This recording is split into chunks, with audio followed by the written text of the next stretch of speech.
Welcome to another exciting edition of Near Mint Comic Radio, your local comic shop shrunk down, gamma irradiated, sworn to protect a world that fears and hates it, and aired live-ish every week only on the Non-Productive Network, the only place that would have it. I'm your host, Frank, joined in studio by Pete, Al, and of course, our special guests, John Trumbull of Back Issue Magazine from Tomorrow's Publishing, and we are covering Crisis on Infinite Earths. This is issue 4. There's at least 3 other podcasts out there. I don't think we're doing them one at a time. Yeah. At least one episode. Well, we could be releasing these Disney Plus style and start with issue 1, then do issue 3, then 4, then 2. You'll figure it out. You understand. So yeah, of course, we're reading 1985's Crisis on Infinite Earths. We are barely a third through. Plenty of time to catch up. And for most of us, or at least in this room, half of us, this is our first time reading the book, and the other half have it's near and dear to their hearts. And this is, I read it back in the day. I don't know why you guys were all sleeping on it, but it is actually one of my favorite DC stories that they ever did. I'm like Pete. I'm a make mine Marvel 90% of the time, but this was. Man, I don't know. Like, something about it, like, I had to pick it up and read it, and I was just like... We need to come up with an alliteration for somebody who likes IDW. Also, that's really where that is where my heart and soul is. My soul's IDW. I mean, but that was a big goal of this series, was they wanted to get a lot of the Marvel readers over to DC and be like, hey, DC's got some cool stuff going on, too. Yeah. And they really wanted to do this with the DC's 50th anniversary happening, so mission accomplished. I'll be honest... as a 5-year-old at the time, I was most of the comics I was reading involved Superman fighting cavity creeps. Yes, or Mickey. I'm really upset we didn't discuss the cover of issue 3, so now's as good a time as any to talk about it. Beautiful. The cover art, George Perez's art, is really amazing. I love the symmetry of it. I love how it's showing how all over the worlds. And in different time periods. And, it really is a beautiful layout. It's probably one of my favorite. It's definitely one of my favorite covers we've gotten so far. But maybe it's in the running for the entire book. A neat bit of trivia about this cover: George Perez, he signed it Guess Who in the same style that he normally signs George Perez. Oh, because. He was asked about this in an interview. They were like, why'd you sign this Guess Who? And he was like, well, it's just so many of my things. It's got like 1 million characters. It's got all that detail. And I just figured if people couldn't figure out who it was from that. So that's just him having a little fun. Very awesome. This cover for issue 4, it literally leads with the spoiler of the major event that happens in this issue. Maybe this was another way of them sort of tiding the thing that happened at the end of issue 3 was just kind of like, oh, he's dead already. So I think this is just selling comics because there's a big arrow pointing out. There's a death in this issue. Yeah, you go with the big event of the issue. Yeah, it's very interesting. And it's not exactly a spoiler. I mean, several characters like the Harbinger, who is committing the act, has said that she's going to. Sure, but if Monitor has said she's going to do this, we've established this is an event that will occur. Right. Well, and it's not an uncommon thing to see somebody in mortal peril on the cover of a superhero comic. Right. So we have a couple of interesting pairings in this in this story.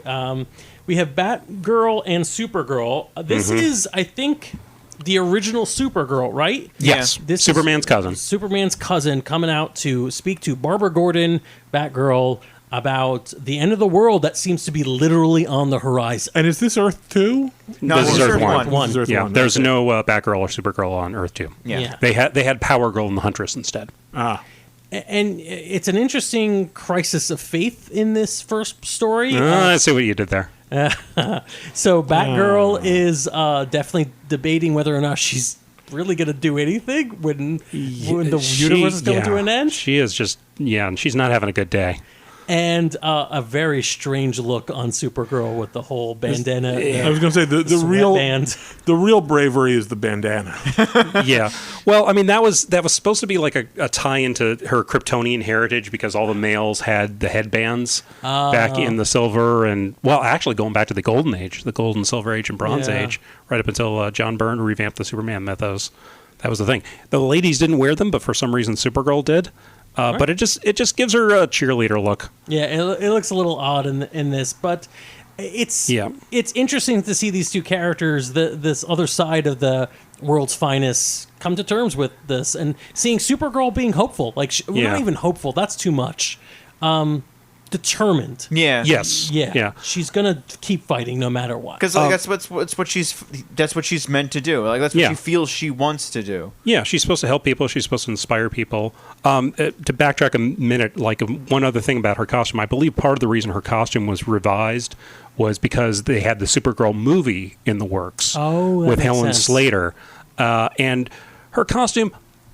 Her previous costume, that's my personal favorite one, but it was a little dated. It had the puffy sleeves, and it was like the hot pants. Right. So that was designed like, I think, early 70s. So it had become a little dated. So they wanted to update her a little bit. And in the middle of the 80s. This is what they arrived at. And the Helen Slater Supergirl, she had the skirt like this. She had the boots and the belt, but they didn't do the little shoulder things, and they didn't do the headband. Mm-hmm. So that's where that look came from. More amazing Perez art here with a little bit of contemplative and morose Batgirl, just unable to figure out what she can do in the face of such, to quote Theoden, reckless hate or whatever.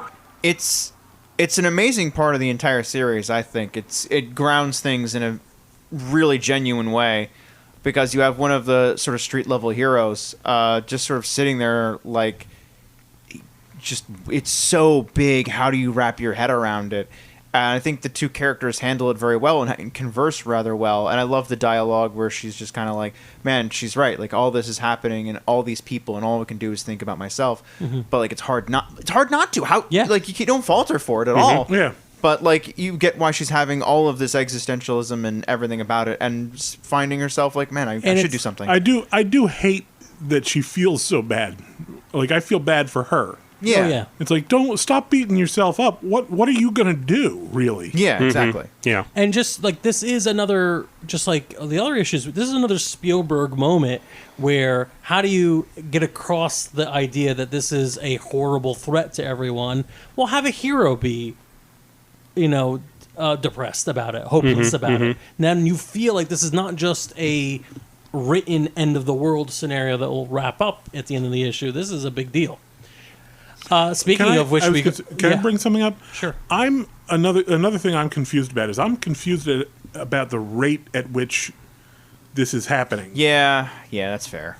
The cues are very confusing. This could be either days or hours. It's very hard to figure out. It's just a matter of days at this point. Actually, in this issue of Amazing Heroes that I brought with me to the recording, somebody went through and they figured out a whole calendar for all the dates of Crisis. So, interesting. Here's what they figured it out. Let's see. It started July 11th, 1985, and it spanned to August 4th, apparently. So, only one hell of a summer. It only spans, a few weeks. Yeah, but there are contradictory things. I mean, and this is in July. But there are contradictory things within the book itself. It seems like the world has become aware of what's happening. Right. I mean, this is clearly not the antimatter, like a bomb going off and it's suddenly spreading at the speed of light. No, it's like a wall that's spreading and slowly engulfing stuff. Yeah, that's how I read it as well. And it makes me wonder why people are having such a hard time avoiding it. It's also confusing where it's like some elevations are being taken out first. So is this like sometimes it's coming down from the sky. Like we saw that with the Titans and the Outsiders last issue. It was engulfing the spire of the Empire State Building. Right. And here it's like coming from the side of the city. I'm assuming it's a Gotham. It's impossible geometry. I actually think that what it is more than anything, and you can kind of make this out in the Batgirl, Supergirl scenes, is it's an eraser. It feels basically, which makes sense in the medium. Yeah. It's like as if things are being erased out, and actually, as certain it's the ultimate existential threat, right, for a comic for people who live in a print medium. Right? Ain't I a stinker? Wow, that actually makes odd sense in a way now. Yeah. So one of the call-outs is the scene where a person maybe is committing suicide. It's hard to figure out what this person was doing. Oh, the person in the plane? The person in the plane that Supergirl decides or risks everything to save. He seems to have been heading towards the antimatter field. That's a dark interpretation. I just took it as somebody who was trying to get away, and his plane was falling apart in the storm. If and he all were that. flying in the other direction, I'd agree. And if he didn't say, "Why are you saving us? We're all doomed anyways." So like he isn't looking like he's trying to escape. That's a good point. So I didn't quite read it that way, but No. it was I read it as why are you risking your own life? Yeah. Yeah, that's... However, I think Frank's read is actually very valid. yeah, and I also And might be better than ours. I mean, I don't think that's a bad read. I think I disagree with it because I just don't think we would have many depictions of suicide in a 1985 comic. I'm not even sure if it's how do I put this? I don't think it's necessarily intentional. Yeah. But I can see why you're yeah, reading it that way. Yeah. It just Yeah. it definitely builds that feeling. Why are you saving me? We're all going to die anyway. That's a very fatalistic Right. line of dialogue. But Frank's right. If this is a slow-moving disaster eraser, why would the plane be flying towards it if they were trying to get away? Right. As it falls apart, he starts falling towards the anomaly, but we don't get any straight answers, which is, I think, appropriate. Yeah. And a very... I was just surprised, like, there's not more talk about, like, evacuating the cities or getting people out and away and at a safe distance. But Was this before that became a concern, though, as far as comic books? because they do bring it up. They bring it up at least once. They say, we're trying to evacuate. I can't remember where it was, but where are we going to put these people? It was the Legion in the future. Yes. Okay. Which is interesting and a lot more real estate on the page that I would have expected given the time period. As you said, Al, like, were people concerned about this at this point? There wasn't necessarily a need for realism. Even in Infinity Gauntlet and Infinity War, at one point, half the world disappears, and there's never really a lot of what are the consequences of this? Are there any helicopters falling into a building? It's not like the movies. There's no reference. There Right. was from Infinity Gauntlet, there was that whole entire there were a number of scenes, especially with Black Widow being in all that stuff in the plane that hits the ground in Infinity Gauntlet, not in Infinity War, but Gauntlet. There was all of that stuff about. Was there in Absolutely, There was. I don't remember. 100%. Between both the actual miniseries, which did feature a few nods to the consequences, and all of the crossovers. The crossovers, actually, a lot of them did a very good job of I feel like maybe examining. that's what we called out specifically, that we were surprised that there were so many call-outs for it. I do remember back in our Infinity, or in our Thanos extravaganza, we did all 3-4 different parts of the story we did. We did Thanos Quest, Infinity Gauntlet, Infinity And the War, Crusade. and Crusade. That's right. Which was Frank's favorite. You should fight. Hey, don't ruin that. Don't put words in my mouth. Fight him. But yeah, go find that in the archives. It's worth listening to. So yeah, right here we get a mixture of two characters that have no reason to have even the half. It's about a page worth of dialogue. You've got John Constantine in a way no one would recognize him today.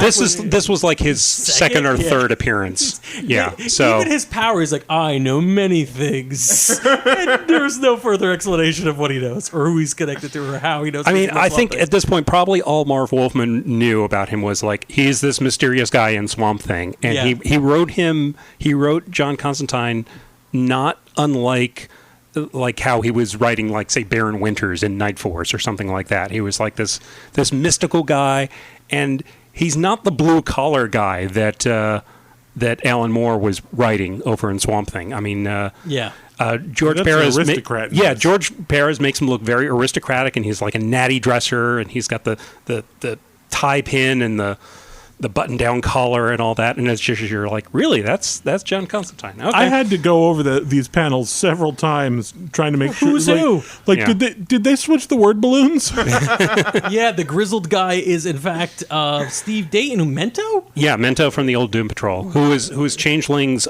stepfather. Why? It's so amazing that these characters had any real estate at all in these stories, but I applaud them that they did. I have to ask, is referring to him as the fifth richest man in the world a thing? A dig. Is that like when whenever you'd hear the Shadow mention the Shadow, who was in reality Lamont Cranston? Oh, is that like his official title? I don't know. I wouldn't know enough. I think that was just a thing that they got from the old Doom Patrol stories, where they said he was literally the 5th richest man in the world. So, of course, this does feature the reintroduction of nobody's favorite character, Pariah, who is in He lives up to his name, doesn't he? Oh, my God. Pariah is on yet another world. I think he is literally referred to as Earth 6, maybe? I think so. Yeah. And he appears extremely distraught that he wasn't in the last issue. Yes. He's like, I was gone and nobody missed me. Ah! Where he makes a weird claim that this Earth is not that much of a ripoff of the other Earths. I'm like, I don't know if you have the right to say that, Pariah. That's a little diggy.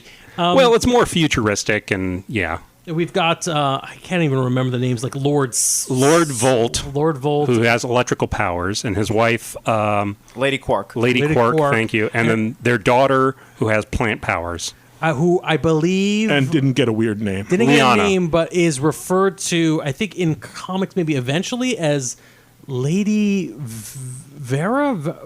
Like there's some weird plant reference that did not deserve. Look, she's dead inside of a page. It doesn't really matter. The question is, this is so weird. Are these anything? I don't think these appeared anywhere else. These characters have. This was their first appearance. Appearance, and except for Lady Quark last. Yeah. Lady Quark, like that. Lady Quark is a weird one because she makes that like. She hangs around for a bit after this. Yeah, I'm just kind of weirdly confused. Was there? You would know more better than any of us. Was there a plan with her?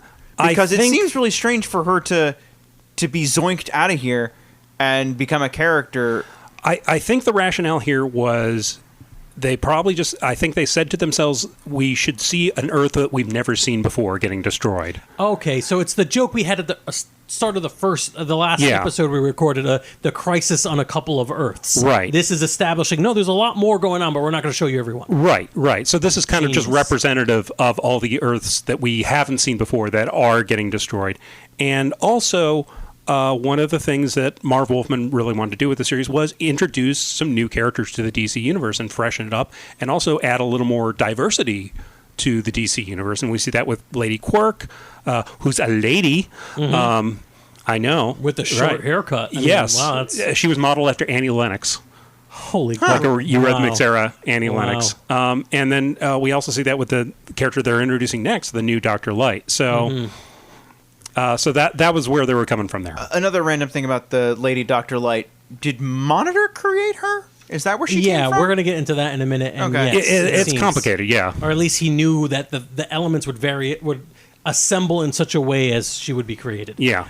This is where Pariah does the only thing he's ever really done other than scream and cry. And whine. yeah, and whine. Is briefly cosplay the Spectre and yoink Lady Quark out of her dying because this is a thing I could do all along, apparently. They have chosen not to. And will never do again. As far as all right. So this is a neat little aside. This is basically a new superhero's origin. Yeah. We get two. We get Lady Quark's vague as hell origin, and we get what will be Dr. Light in one of probably the most I don't know about offensive, stereotypical. It's stereotypical in many ways. It's got the whole attempt to approximate Japanese culture. It's got the bossy scientist lady who's all business and no friends. There's a lot of like weird, like nobody is fun in this. These tropes probably weren't as cliched at the time. I will say it wasn't. Yeah. But, I mean, you don't really like Dr. Light very much. You're not really given much reason to like her because she's just a bitch on wheels. And Dr. Light was a villain. The last Dr. Light we've seen, right? The original Dr. Light was a villain. He was a Teen Titans villain, and Marv Wolfman had made him kind of an ineffectual villain because the thinking there was... at first, Dr. Light, his shtick was he went from book to book, and he fought a lot of the individual Justice Leaguers. And then somewhere along the way, people were like, oh, well, if the Atom beat him, he can't be that tough. So they started to play him as a doofus. which carries on even into like Teen Titans, the animated series. Now, Yeah. Dr. Light is kind of a goof. and that even forward into the Identity Crisis series that DC did in the mid 2000s. Wow. But that's a whole. That's a can of worms. That's a If there big ever old was can a- of worms. Woof. That's a big old can of worms. Stay tuned for our upcoming series on Identity Crisis. Let's not say we Maybe. did. That would be wow. On the SNL nerds, I use when I use the bell, I call it the problematic bell. Yeah. That would get a workout doing Identity Crisis. I'll just say Sue that. Dibney. Yeah. Oh, jeez. So, speaking a little bit more lighthearted, a dark, mysterious figure is plotting the death of several people. Yeah. In the next few Yeah. panels, we are still getting teasers on who's the villain. Trying Who's to the undermine mystery villain Monitor. speaking in the black word balloons? And making Psycho Pirate do his thing to Harbinger. yeah. Yeah, but you know what? It's not even Psycho Pirate. Sorry, wasn't the one who did that to Harbinger. It was some demon, some shadow demon. It was one of the shadow demons. It would have Wow. made a lot more sense if it was somehow Psycho Because Pirate. he offers, I think, at one point, just kind Yeah. of like, I can make her feel. Also, like... he's not doing much there other than being a foil for him to speak to, the Yeah. mysterious thing. And of course, they kidnap Red Tornado for reasons that As we you not do. know. It's very it's weird at four issues in to get so many characters that are just like, and put this character in, and Yeah. put this character in, and we have to talk to this. Let's talk to John Constantine for 5 seconds, even though we don't know if that's John Constantine. Wolfman And is had still him name drop Swamp Thing. Yeah, Out of the blue. Yeah. Literally. Marv Wolfman is still like moving all the players into place at this point, I think. So Oh, is one of the players he's moving into place Riker as Vandal Savage? Because that's Riker as Vandal Savage. well, this was still Jonathan a couple Frakes. years I before thought that was Star Trek: The Xanatos. Next Generation. So Wow. purely coincidental. Xanatos, you want to do a Gargoyles reference? All right. Hey, well, Disney It's Plus. still a Jonathan Frakes reference. Yeah. Oh, okay. God, you're right. You're right. Oh, bad. And then I forget the name of the knight. The Shining Knight. Shining Knight. Sir Justin. Sir I, Justin. I almost literally said I forgot the name of the knight in the Shining armor. Stupid. Shining Knight. Yeah. So Literally Shining Knight. Yeah. His deal was he was frozen into ice, much like Captain America, but from King Arthur's time, and he was thawed out in the 1940s. that's back when we had ice that lasted. Damn it. That's right. I like that Vandal Savage is just chilling in Camelot. yeah. Yeah. There's no. It's like, hey, I'm a super intelligent maybe at the immortal time. caveman. Yeah. I mean, how Where- can you where not else love would I Vandal be? Savage? Yeah. Oh, Seriously. Oh, yeah. My biggest He's we're Kane. part of the reason why we're doing Crisis of Infinite Earths obviously is because of the TV show that's coming out or out now depending on how time works. And one of my worst experiences with the Arrowverse, the CW shows, is their take on Vandal Savage. It was not good. Yeah, I did not enjoy It it was at not all. good. Oh, God, what was it? Can I ask? Yes, I believe it was in Crisis. It was in Legends. Legends. Yeah, it was of in Legends. Tomorrow. Yeah. And instead of being like Eternal Caveman, he was basically a mixture of Vandal Savage, the Eternal Caveman kind of guy, Uh-huh. and also Shadow Thief. He was The Egyptian villain yeah, from the tied Hawkman? deeply into the Hawkman, Hawkgirl legacy because Hawkgirl was a character in that Right. first season. They tied Vandal Savage in with the Hawks in the comics before they did? that. Yeah. Yeah. I just did not like. I it. just thought the main thing was they just did not get the right actor to play him because he was not like he didn't have the charisma. He was just not good. The animated series version of Vandal Savage in Justice League? and Justice League Unlimited was great. He was great. Yeah, that was. He was wonderful. great. That Amazing, was- actually. Yeah, I really yeah. like that. That was Phil Morris. doing Oh, the really? voice for Oh, him. awesome. Yeah.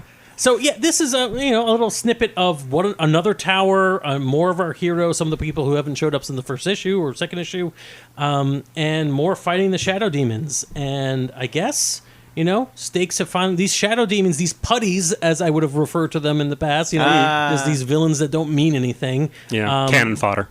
Have joined forces and are now forming a shadow creature that it seems to exist across time, space, and dimension, and is basically ready to tear the universe and fight all the heroes while doing so. This is Yeah.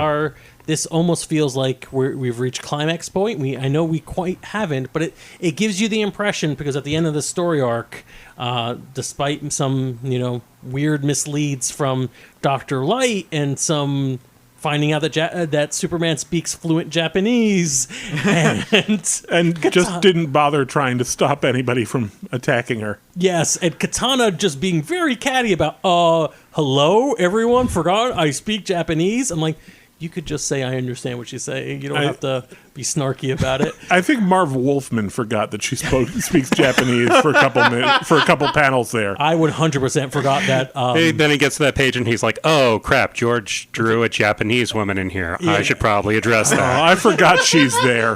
Crap. But no, it's fine that Superman speaks Japanese though, because this was still like Silver Bronze Age Superman who had the super brain. Yep. So he could probably speak every language. Oh yeah. I have the super Rosetta Stone. And and if he didn't know it, he could learn it at super speed. Is that Changeling or Beast Boy that is in that panel?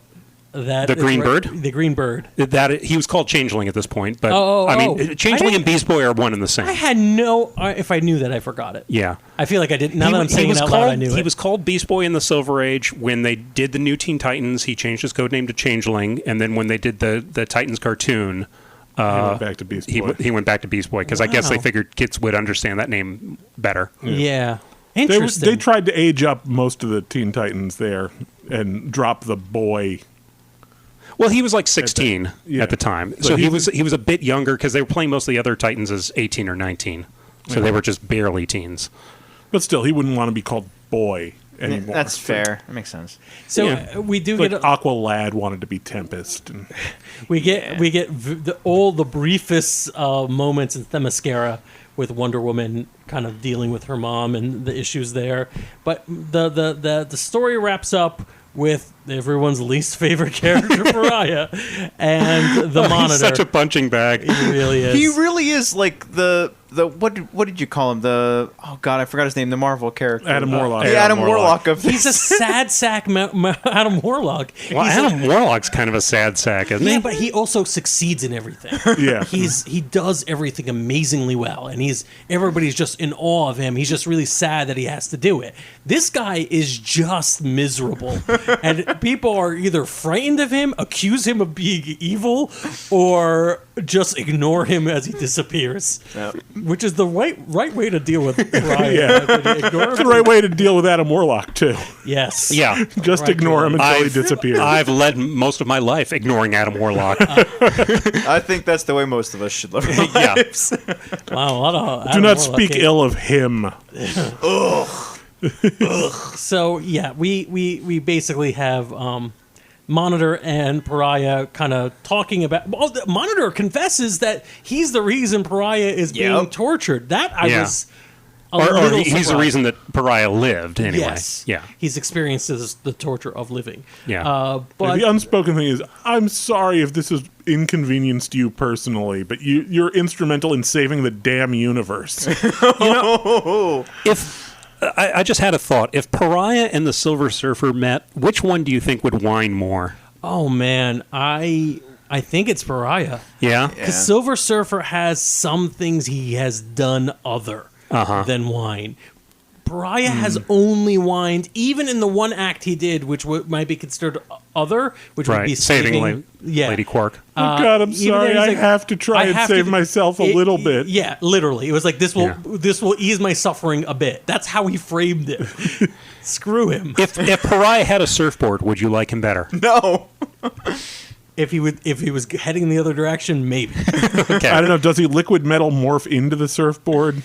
Ooh. Yeah, I'm with Franco. There's like Silver Surfer has at least done other things. Has at least like had with other writers behind him. He has been more than that. Right. Imagine if Pariah was a feature. Imagine if there was a weekly or a monthly that was Pariah. Every issue was another dead universe, and him just witnessing it like the Crypt Keeper or like the Watcher for Marvel. He could have been like a big hit in the Vertigo era. Oh my God, you're right. When everything was all goth and emo and stuff, they could have done a Vertigo Pariah book. Oh, wow. Man. Death is he's being ghosted by Death. That's what's happening. Get some British writer writing Pariah. And yeah, All right, they missed an opportunity there. Neil Gaiman, we know you listen to this I don't know. podcast. I would almost rather watch or read a Pariah daily strip in the daily newspaper strip. him and his frustrated cat Garfield. He'd be like a slightly older skewing Ziggy. Oh, yes, he has a Ziggy energy. You're right. Yeah. Why am I doomed to All right, this is to awful. witness the destruction of the universe over and over again? That was an actual panel from Ziggy. Probably. Yeah. So yeah, this does, after they have their moment of further whining, Harbinger finally makes do on the cliffhanger from 2 issues ago. Yeah. And kills the Monitor. Oh Yes. Lord! And we have a weird draw-in. I mean, I love Perez's art, but This, by the way, is a full 22 pages since she threatened him at the end of issue 3. the slow zoom in Uh-huh. to Pariah from behind as he turns, and there's a tear going down his eyes, Yeah. and his mouth opens up in a reaction no human has really had. And then just sort of screams as the world. I've seen the end of everything, the end of all hope. It's described as crying. Yeah. I am literally just. This He's is not wailing. a scream. He's like, You just know Pariah's about to write some bad poetry. Oh, yeah. He's like seconds away from pulling out a notebook and just scribbling his thoughts. At this If point, this I hope notebook all wasn't- Earths die. Just so Can we- I borrow a feeling by Pariah?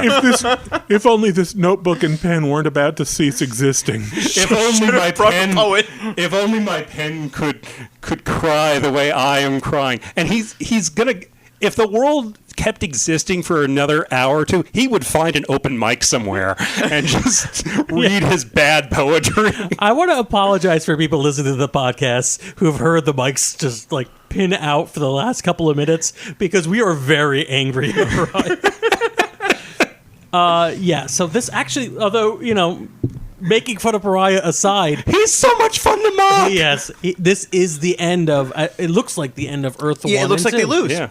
Yeah, The end of Earth 1, Earth 2, Earth... Yes. Like all sorts of Earths. cetera. Yeah. We only enumerate Earth 1 and Earth 2. And it's great that we mentioned it. Like, it looks like this is it. Like, we're hitting the climax and things are ramping up. And then it looks like the loss. It looks like this is where everything kind of kicks it. Yeah. I really like the idea of that. And again, we know this is 12 issues. We know, like, we got a long ways to go. Mm-hmm. But Right. this felt like a climax. Yeah. Yeah. Really, and tying it in with the death of the Monitor, I think is a good idea, Yeah. and I think it does work.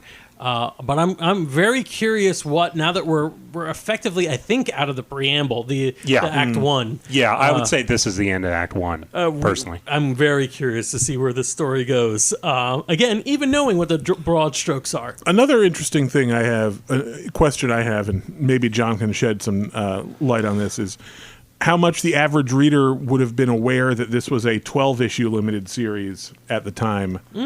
If they had any reading comprehension, all of them, because it was labeled a 12-issue maxi series on the cover. There Oh. we go. Easy enough, yeah. It's like that wording is not reproduced in the trade paperback I'm reading, they which is why they my reproduced the confusion. covers without the trade dress, but Yeah. there was a band on the top, not unlike the what they had that said Marvel Comics Yeah. Group back in the day, but it would say I like a can envision 12-issue I just was miniseries. I wasn't sure that it Yeah. existed. So everybody would have known that. Oh, good. So let's close out Ish, I that guess. first act.